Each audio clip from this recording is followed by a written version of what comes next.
Welcome to the third and final episode in our miniseries, Legion, Life in the Roman Army, an exhibition which is currently running at the British Museum until June 2024. Over these 3 episodes, we've talked all things army, about the exhibits that piqued our sensory interest, not just the usual weapons and armour stuff, but the less obvious and sometimes surprising aspects of warfare that don't always get so much airtime or attention.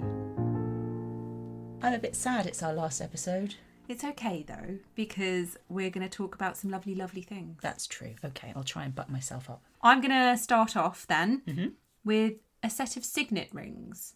Now, these were right at the end of the exhibition, and this lady would not get out of the way for me, but she eventually did, so I got quite a good photo. There are a set of 3 gold rings, ranging in size, but all round, coin-like, and in an eye-catching rich, that yellow gold. Oh, yeah. Proper gold. They date between 150 to 250 CE, so think the Antonine or Severan dynasties. The first ring shows the head of the Emperor Septimius Severus. I liked him. Yeah? One of your faves? One of my faves. The second has an inscription showing the particular legion that the owner belonged to. So a bit like you wearing a badge with your company branding on it. Okay, yeah. But a lot better because it's a gold ring. I'm thinking of when we both worked in Superdrug back in our teens. Is that sort of thing? Yeah, so we had the little starfish badges. Yeah. Yeah, a bit like that, but better. Okay. And then the third shows a depiction of the goddess Minerva, the goddess of war, wisdom, akin to Athena. So that would be the Greek version. But there was actually a legion named after Minerva in the Roman army. Ooh. Thinking about sight here with these rings, some of them are huge, like proper big Mr. T style signet rings. Gold catches the light, It glints, it's very showy. It's expensive. Rings are fun. Rings are fun. You see them when you gesticulate, they're there for a reason. Gold is expensive, but above all is a status symbol, and it's supposed to be seen. Not only seen, but envied and respected. Coveted? Yeah. Coveted, exactly. That's the word. I didn't write that down, but that's exactly it. You are welcome. Importantly, these rings were all owned by members of the military, and under the rule of Septimius Severus, one of your favourites anyway, he introduced increased pay for soldiers. Nice. That's why I like him. And he also started to allow ordinary troops to wear the clothes and jewellery which would normally be reserved for the elite classes. So I think we've talked about this on another episode, but the wearing of rings was restricted under the earlier emperors. This was a very popular move by old Septimius here. Towards equality, or just the lessening of that gap. Exactly, yeah, the lessening of that gap, but also people like wearing nice things, and not being allowed to is actually quite mean. Yeah, and why wouldn't you want people to have aspirations? Exactly. So Septimius Severus went above and beyond for the ordinary soldier. The exhibit description actually argues that the ring with his head on it, so it's a coin of Septimius which has been made into a ring, like a signet ring. It is, in fact, a signet ring. No, it's not like a signet ring. It is a signet ring. But the blurb at the museum argued that this reflected that the owner showed loyalty to the emperor. I don't necessarily buy into that as a sentiment. Right. Because I think there's plenty of people nowadays who wear gold signet rings with Queen Victoria on them. But you're not necessarily showing your allegiance to our long dead monarch. But what you need to remember is that Roman society was incredibly visual. So what a person wore, the colours, the materials, all of those things, and the way they wore them conveyed messages about the wearer. And this was a visual language that everyone in Roman society would have understood. We don't necessarily understand it. But these rings were an important symbol of belonging, but also kind of having made it as a gentleman. Okay. But added to that, they're really pretty. I'm going to take us on with sound. Did you see the Dragon Standard? How could I not? That was such a fantastic exhibit, and there were so many people gathered around it. I know, it was tough to see, wasn't it? There was always a queue there. I must say, I found it very odd at this exhibition that everyone was queuing. It was like we didn't get the queuing memo. It was like no other exhibition I've been to in terms of how people were moving around it.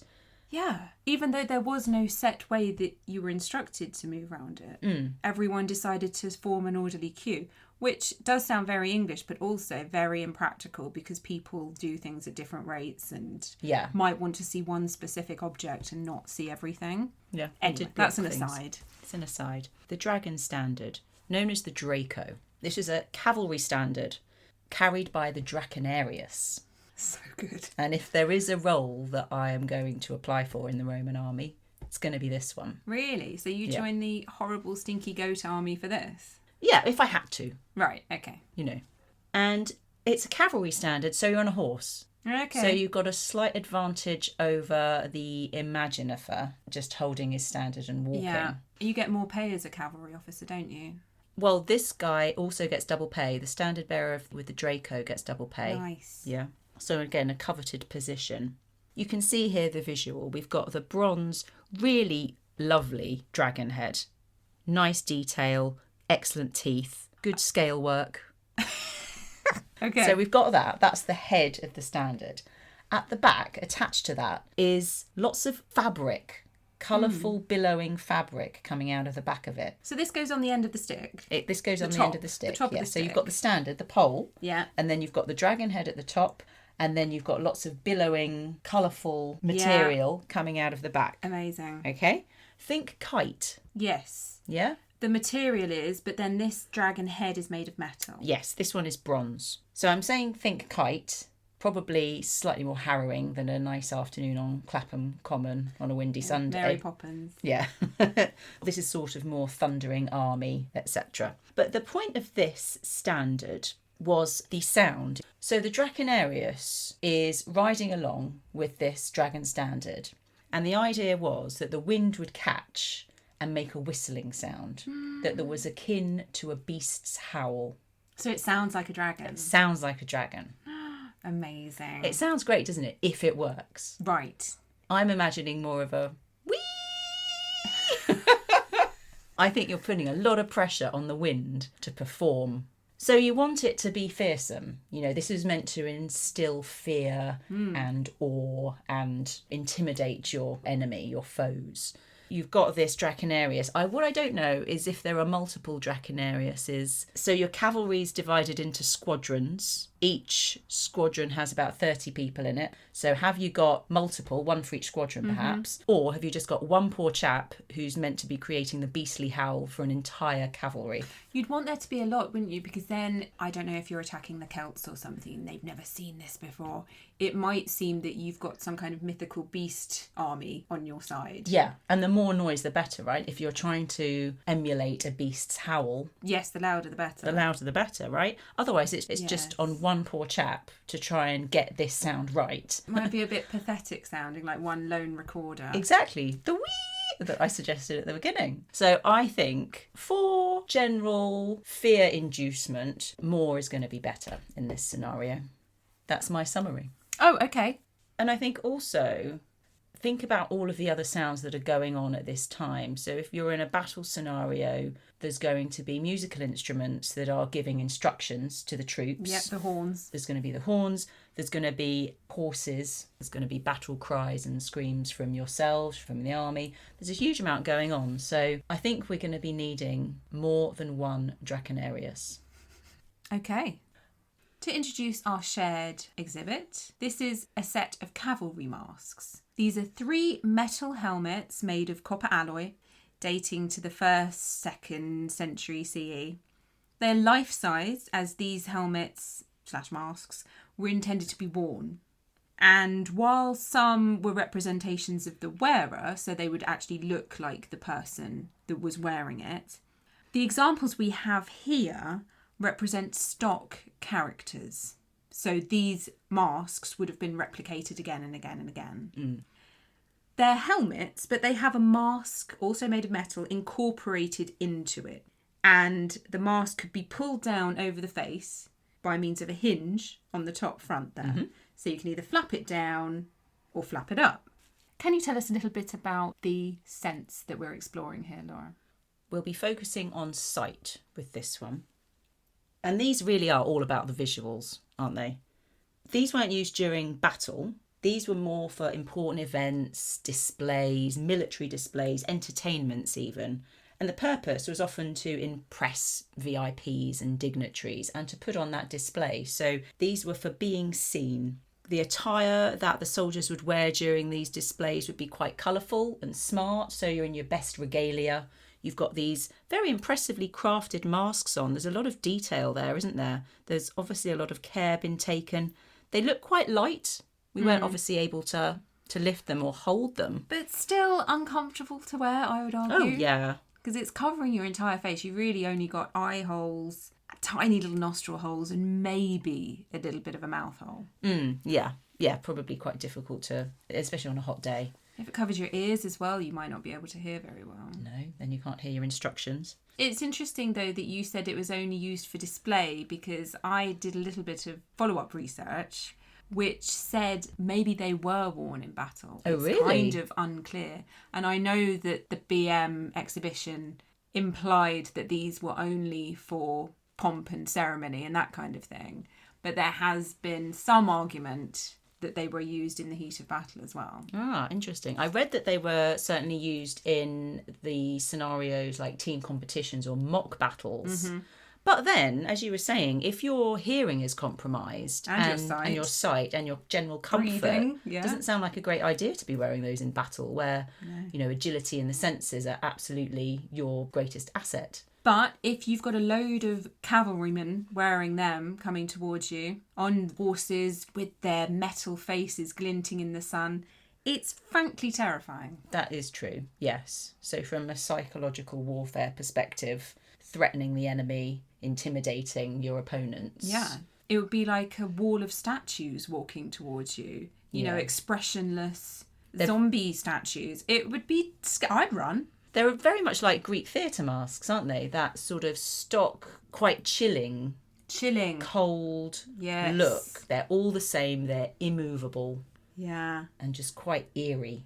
Yeah, it's really eerie. And to be honest, I would be round the nearest hill. I'd be hightailing Sword dropped, shield dropped. Honestly. I quite like that they're adding a little bit of theatrical flair to the battle. Why not? Make it fun.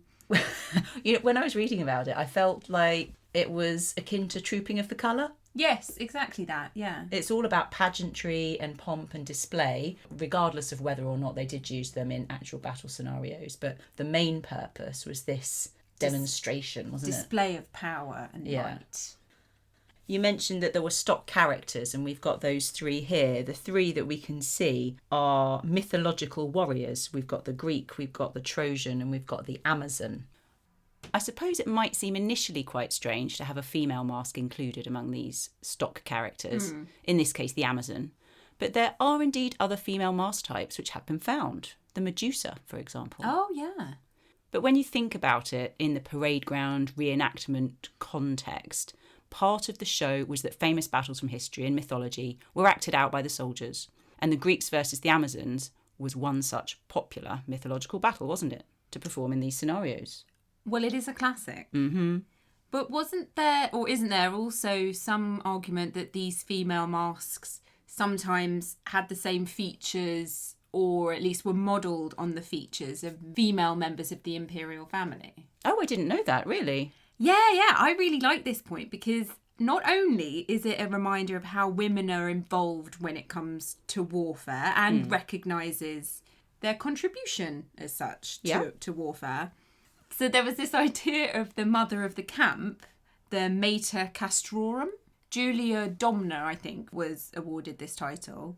And it was not uncommon for royal wives to go on campaign along with their husbands. Yeah. And so in this role, the imperial women very much became almost beloved by the troops, that mothering figure, or a good luck charm. Yes, we see that, don't we? Especially in the reign of Augustus. We've got Drusus being accompanied by his wife and then their children subsequently. Exactly.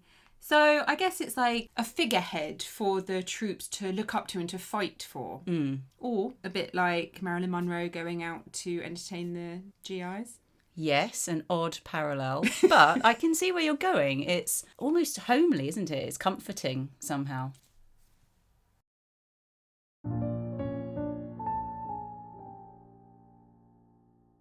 Well, that was a very enjoyable 3 episodes, I thought. And we're going out on a bang with the ladies, which makes a nice change. It does, for sure. Sistory History is the podcast where we chat about history and the senses. You can follow us on X, Instagram and Facebook, visit our website or even email us. We'd love to hear from you. Thanks for listening. Bye. Until next time, bye-bye.